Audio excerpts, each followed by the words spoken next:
Wherever you go, whatever you do, throw a little at it. Omax, Vest and Briefs. ஒளிப்பதிவாளரும் இயக்குனருமான Chezhiyan உடல்நலக்குறைவால் தரமணியில் உள்ள மருத்துவமனையில் சிகிச்சை பெற்று வந்த நிலையில் காலமானார்.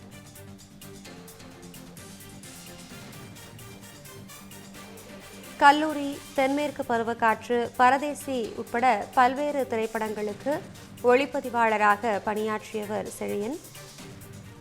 செழியன் இயக்கிய டூலெட் தமிழ் திரைப்படம் 2018ஆம் ஆண்டின் சிறந்த தமிழ் திரைப்படத்திற்கான தேசிய விருதை பெற்றிருந்தது. இது குறித்த தகவல்களோடு இணைகிறார் நமது செய்தியாளர் காயத்ரி. தகவல்களை வழங்கலாம்.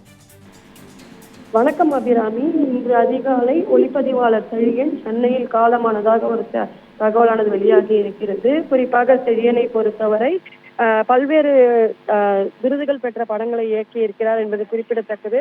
குறிப்பாக பார்த்தமையானால் பரதேசி, டூலெட், அதே போன்று கல்லூரி உள்ளிட்ட படங்களில் ஒளிப்பதிவாளராக இவர் பணியாற்றியார் என்பது குறிப்பிடத்தக்கது. அது மட்டுமின்றி பல புத்தகங்களையும் இவர் எழுதியிருக்கிறார். இந்த சூழ்நிலையில் இன்று அதிகாலை சென்னையில் தரமணியில் உள்ள தனியார் கேன்சர் மருத்துவமனையில் இன்று அதிகாலை அவர் உயிரிழந்ததாக தகவல்கள் வெளியாகி இருக்கின்றன. குறிப்பாக இவருடைய இந்த டூலெட் படம் என்பது 30க்கும் மேற்பட்ட நாடுகளில் ஒளிபரப்பு செய்யப்பட்டு 17க்கும் மேற்பட்ட விருதுகளை பெற்றிருக்கிறது என்பது குறிப்பிடத்தக்கது.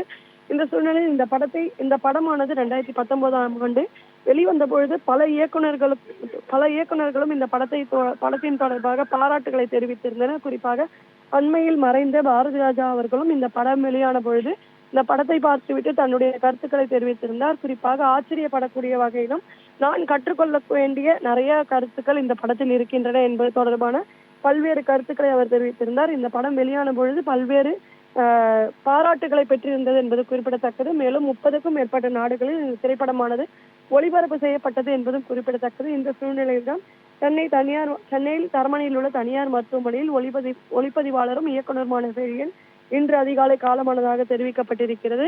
இன்று 10 மணி அளவில் வலசரவாக்கத்தில் உள்ள நாம் தமிழர் கட்சி அலுவலகமான ராவணன் குடிலில் அவருடைய உடலானது பொதுமக்கள் அஞ்சலிக்காக வைக்கப்பட உள்ளதாக தகவல்கள் வெளியாகி இருக்கின்றன. அபிராமி, தகவல்களுக்கு நன்றி காயத்ரி. இந்த மாதிரி யூஸ்ஃபுல்லான இன்ஃபர்மேஷன்ஸை தெரிஞ்சுக்க தமிழ் ஜனம் சேனலை சப்ஸ்கிரைப் பண்ணுங்க.